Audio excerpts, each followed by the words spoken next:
Hey everyone, welcome to another video for STWAD Is Gaming, and I'm glad that you could join us. We're still continuing on with Resort Tycoon 2 on Roblox, and we're in the Pirate Island, which as you can see, we're still unlocking many things around the map.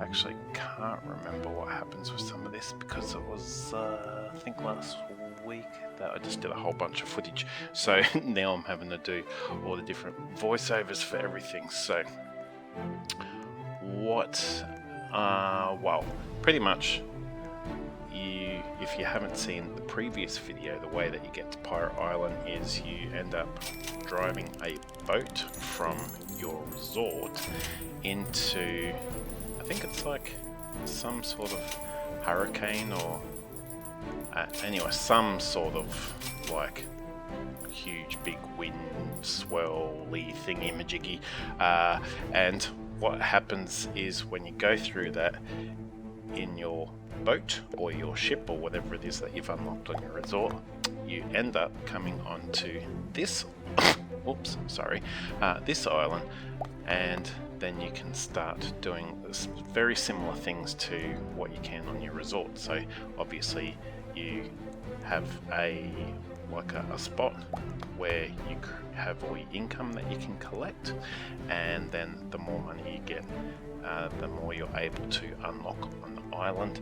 And then once you unlock everything on the island, you eventually are able to upgrade the pirate ship that's on the island, and you can go and sail around in that, or there's a jetty part on here where you can walk out to that. There's a little boat that will take you straight back to your resort.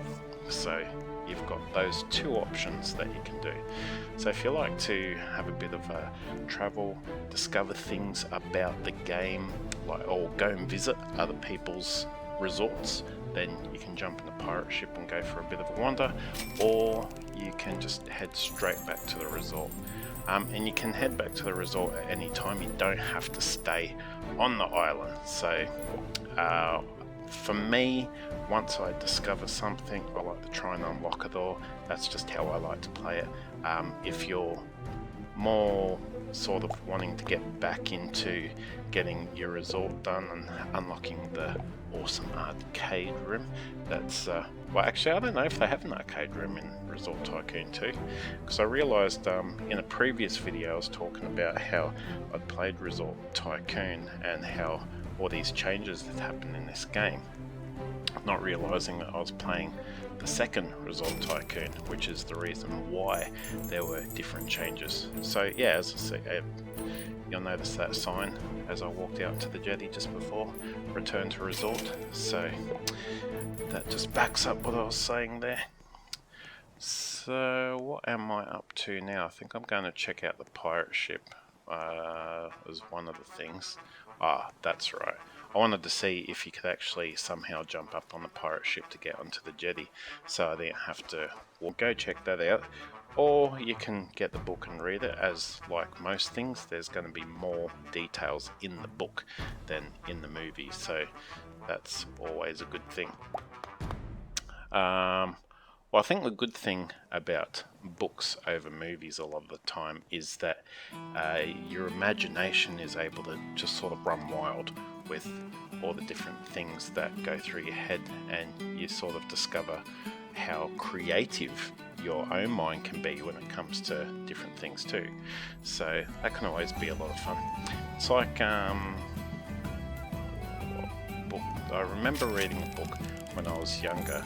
It had something to do with like a young boy who was probably about maybe 12, and he gets lost in like this wilderness area, and he'd been taught survival skills from his like parents or his father or whatever it was. I can't remember the story. It's an old story, and but anyway, he like knows how to hunt, he knows how to fish, he knows how to create a shelter, and he ends up living in this hollowed out tree for like, I think like a year or two or something like that before he ends up getting discovered. but he creates like a shelter for himself in this hollowed out tree. And it's just, I think, a real fun book anyway for anyone to read. Like, it's pretty good. Anyway, we're coming up really close so that you can listen to the rest of the story. So I'm going to leave it here and hand it over to me again. Alright. Now is the story portion of the video, and we're continuing to read Diary of a Wimpy Kid Hard Luck by Jeff Kinney. This will be part 6 of the story because we're breaking it up. Anyway, let's get into it. When my front tooth was loose, I was terrified of letting someone pull it. Mum spent weeks trying to convince me to let her yank it out, but I was too scared. Eventually, she said if the tooth fell out in my sleep, I'd swallow it, and that was really dangerous. But I knew that wasn't true because the week before, Manny had swallowed one of my toy cars, and he lived. After a while, I guess Dad got fed up about my loose tooth and decided to take matters into his own hands. He told me he wanted to show me a magic trick. Then he tied a string to my front tooth and the other end to a doorknob. I didn't see what was coming until it was too late. After watching Georgia twirl her tooth in a circle with her tongue for 45 minutes today, I went into the family room because I knew that's where Grandma keeps her string. But when I walked in, I was surprised to find that half the grown-ups were already in there going through Grandma's photo albums. From what I could piece together, Aunt Audra's psychic told her that Meemaw's diamond ring was in the family photo album, and when the rest of the grown-ups heard that, they got all excited. Then someone suggested that maybe the psychic didn't mean the ring was literally in a photo album, so everyone started looking through the pictures to see if there were any clues. A minute later, something caught Uncle Larry's eye. Uncle Larry was pointing at photos from the last Easter we all got together. In one picture, Meemaw was wearing her diamond ring, and in the next, she wasn't. It didn't take a genius to figure out where her ring went. 15 seconds later, everyone was fanned out across Grandma's backyard searching for Meemaw's plastic eggs. I guess everyone figured that if the ring was in an egg, then it was finders keepers. Mum tried to get everyone to come back inside to have dessert, but it was no use. It was a little disturbing to see how greedy my relatives were acting. But I admit, I got a little caught up in the excitement myself. While everyone else was looking for the egg outside, I was looking for it inside. But after Mum caught me rifling through Grandma's underwear drawer, I realised maybe I was getting a little too carried away. I think Mum was pretty fed up with everyone by that point because she told our family that we were going home. As far as I know, nobody actually found the ring, but when we drove away from Grandma's, a few people were still out there searching. Tuesday. Usually when Aunt Gretchen and her kids stay with us, it's for a week, but this time round, they only lasted 2 days. That's because after what happened last night, Dad told them they were going to have to leave. At dinner, we ran out of ketchup, or in Australia, tomato sauce, right? So Malcolm picked up the phone and called 911 to report us. Or in Australia, 000. Right? It took about 2 hours for Mum and Dad to clear everything up with the cops. After Dad gave Aunt Gretchen and her sons the boot, they packed up and went to Grandma's. And I'm sure that was just fine with them because it meant they had more time to look for the egg. I was glad they left because when they did, I got my bed back. For 2 nights I had to sleep in Roderick's room on the leaky air mattress. No matter how much I inflated it at night, by morning I was lying flat on the ground. Yesterday when I woke up on Roderick's floor, I spotted something under his bed when I was getting dressed. It was one of those magic 8 balls. I think Roderick got it as a present one year and must have forgotten all about it after it rolled under his bed. I was pretty excited to find it because I've never gotten to play around with one of those things before. The way you use the magic 8 ball is by asking it a question, then shaking it up and waiting for your answer to appear in the little window in the back. I was curious to see if it actually worked, so I gave it a try. I thought up a question and concentrated real hard, then gave the magic 8-ball a good shake. And the question he asks in the thing, am I the smartest person in my family? A few seconds later, this is what showed up in the little window. What showed up was, it is certain. I have to say, I was pretty impressed, but I needed to ask this thing a few more questions to make sure it was for real. So, next question he asked, don't you think Rowley and Abigail are totally obnoxious?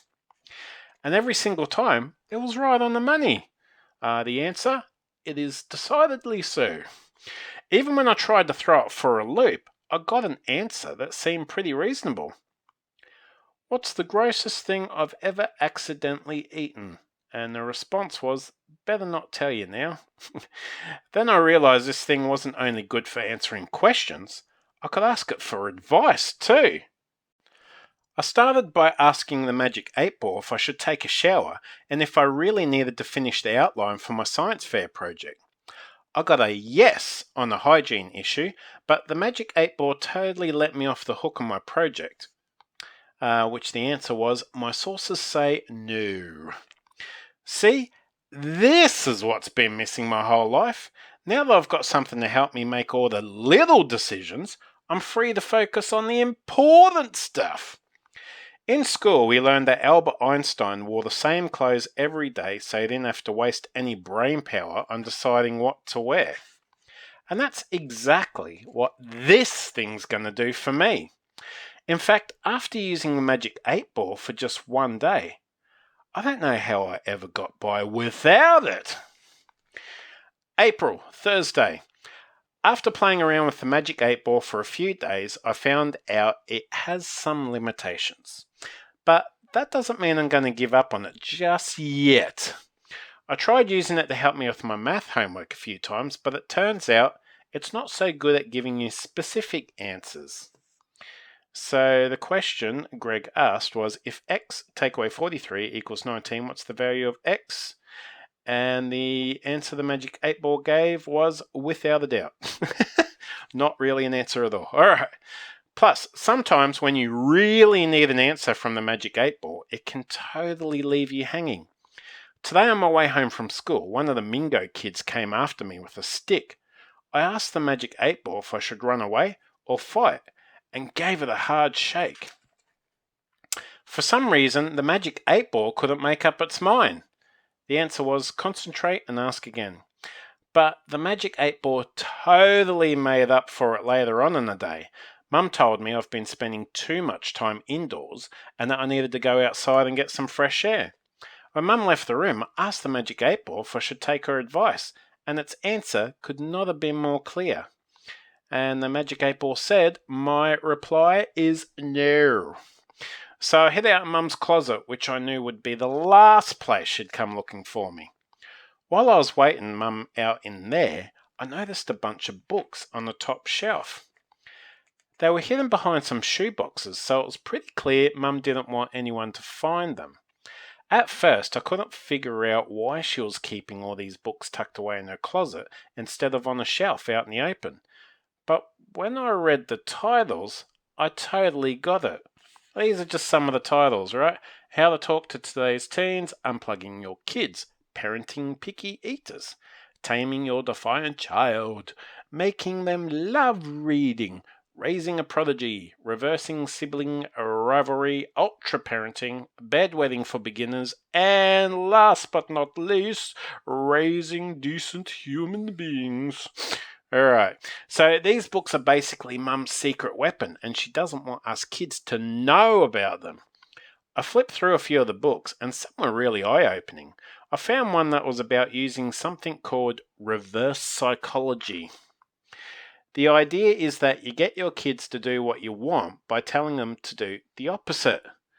Now that I think of it, Mum and Dad have been using that technique on us ever since I can remember. Roderick, it's time to go to bed, so don't turn off the TV. Oh, and then Roderick's going to turn off the TV. Ha ha ha. When I was little, I used to beg Mum and Dad to let me do the dishes, but they'd always tell me I was too young to help out. Finally, on my 8th birthday, they let me dry the dishes, and I was so happy they might as well have given me $1 million. Now I realise the whole thing was a trick, and Roderick must have fallen into the same trap. There were books for just about every type of situation a parent might have to deal with while raising their kids.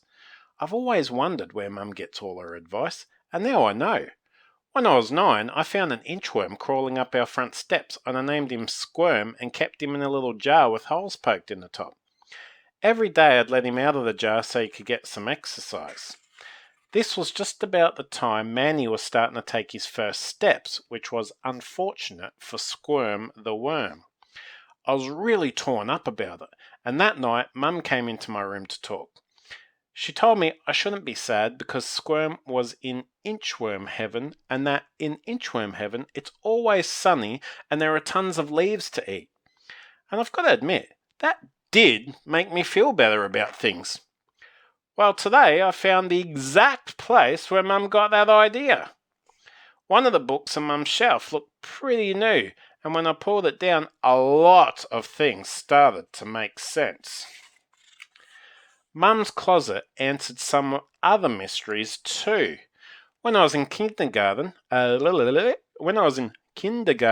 had a stuffed animal called Tickles that I slept with every single night. That summer we went away on vacation to the beach, and I took Tickles with me.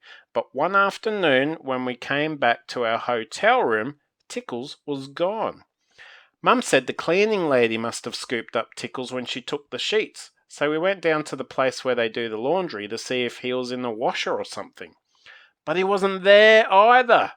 By this time I was pretty hysterical, so Mum told me I should make some signs, which we put up all over the hotel. The next day we went to the beach, but I couldn't enjoy myself because of Tickles. Dad played one of those carnival games and won me a stuffed animal to replace Tickles, but it wasn't the same. Losing Tickles pretty much ruined the vacation for everyone, so we left for home a day early. I went to sleep when we got back that night, and the next morning Tickles was sitting on top of my dresser. Mum said Tickles must have found his way home because he loved me so much, and that's what I believed for a long time. Alright, that's it for this time for the story, but we're going to continue on the story in the next video, so we'll get to find out exactly what ends up happening, and I think the next part will end up being the final part for the whole book, which will be awesome. So stay tuned for that.